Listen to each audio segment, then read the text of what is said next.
Hai teman-teman, namaku Arfia Syazila dengan NIM 2304010164. Kali ini aku akan membahas sistem akuntansi utang dan piutang. Apa sih sistem akuntansi itu?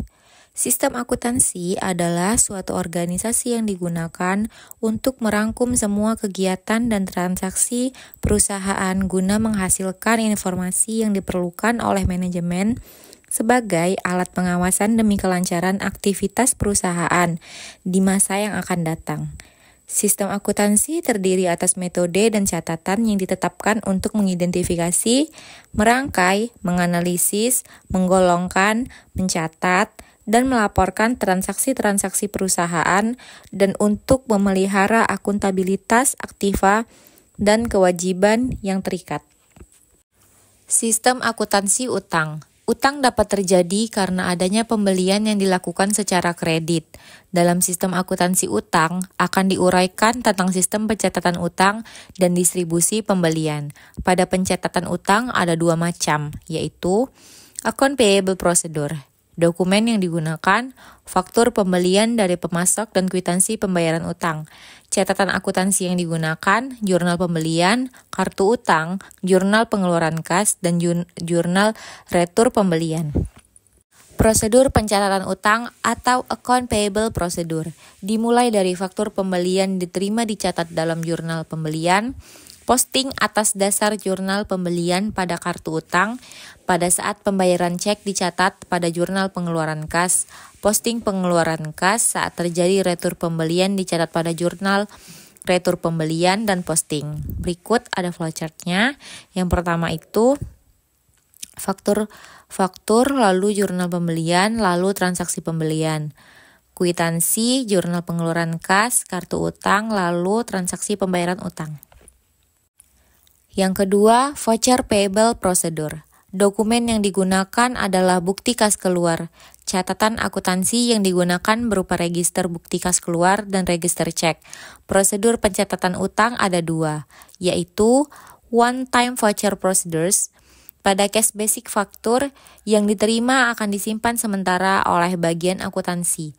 Pada saat jatuh tempo faktur diambil dan dibuatkan BKK serta mencatat pada jurnal pengeluaran kas. Sedangkan pada accrual basic, pada saat fakturnya masuk langsung dibuatkan oleh BKK dicatat akan register BKK. Lalu yang kedua, build up voucher procedures. Pada suatu set voucher dapat menampung lebih dari satu faktur. Faktur dicatat oleh BKK dan disimpan menurut abjad. Jika ada faktur dari pemasok yang sama tinggal ditambah informasinya. Pada jatuh tempo dicatat di register BKK. Setelah itu, membuat cek kemudian mengembalikan ke bagian akuntansi untuk diarsip BKK yang telah dibayar. Distribusi pembelian menyangkut peringkasan pendebitan yang timbul dari transaksi pembelian dan pembayarannya untuk penyusunan laporan dan pencatatan dalam jurnal. Dalam perusahaan manufaktur, klasifikasi yang umum dipakai untuk pendebitan yang timbul dari transaksi pembelian dan pembayarannya adalah sebagai berikut. Bahan baku, suku cadang, biaya dari pembelian jasa. Berikut ada beberapa metode distribusi pembelian. Yang pertama, metode jurnal berkolom. Dalam metode distribusi ini, jurnal penjualan dipakai sebagai alat distribusi. Jurnal disediakan berkolom-kolom sesuai dengan unsur klasifikasi produk yang ingin dicantumkan dalam laporan penjualan. Lalu yang kedua, metode rekening berkolom. Digunakan jika jumlah unsur klasifikasi sudah terlalu banyak, yang mana jurnal berkolom dan worksheet tidak mampu lagi menampung. Lalu, metode tiket tunggal. Dalam metode ini, faktur penjualan disortasi menurut klasifikasi yang ditetapkan sebelumnya. Jumlah dihitungkan dan dicatat dalam summary strip. Dalam metode tiket tunggal, faktur penjualan diubah menjadi media tunggal berupa tiket tunggal. Tiket kemudian disortasi, kemudian jumlahnya dicatat dalam summary strip.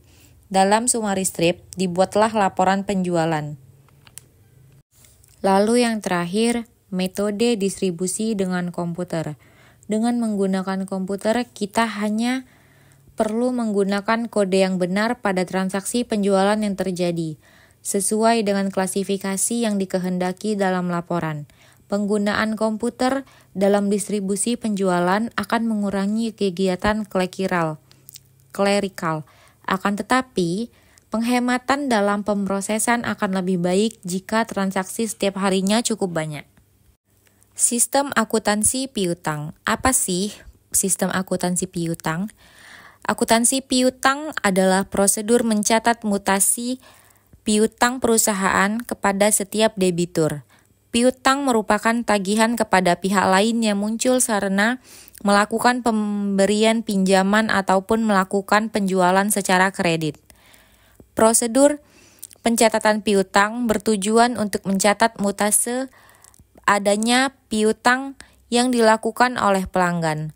Prosedurnya meliputi mutasi piutang yang berisikan penjualan kredit, penerimaan kas, retur penjualan, dan penghapusan piutang. Lalu, dokumen untuk bukti transaksi meliputi faktur penjualan, bukti kas masuk, memo kredit, dan bukti memorial. Lalu, ada pencatatan piutang, dilakukan langsung oleh fungsi akuntansi, di mana tugas fungsi akuntansi sebagai berikut. Yang pertama, menyelenggarakan catatan piutang setiap debitur yang dapat berupa kartu piutang dan merupakan buku besar pembantu piutang.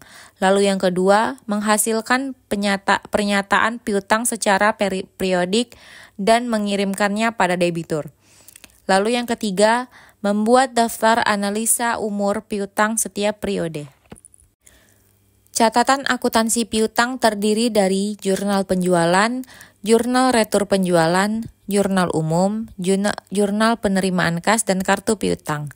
Metode pencatatan piutang ada 3. Yang pertama, metode konvensional, lalu yang kedua, metode posting langsung ke kartu piutang dan pernyataan piutang, lalu yang ketiga, metode pencatatan tanpa buku pembantu piutang.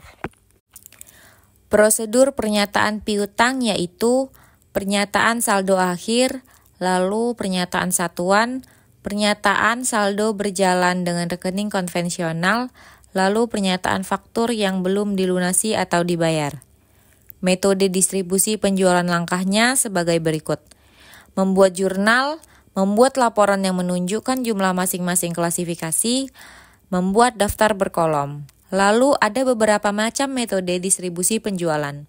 Yang pertama, metode berkolom, lalu ada metode rekening tunggal dan rekening berkolom, lalu ada metode summary strip dan metode tiket tunggal, lalu ada metode register, lalu ada metode dengan komputer. Ada beberapa faktor yang dipertimbangkan dalam pemilihan metode distribusi. Yang pertama, informasi yang akan dicantumkan dalam laporan, lalu jumlah unsur dalam klasifikasi rekening, lalu media yang dipakai sebagai sumber informasi. Berikut ada studi kasus yang telah saya cantumkan di dalam PPT ini. Bisa teman-teman lihat sendiri ya.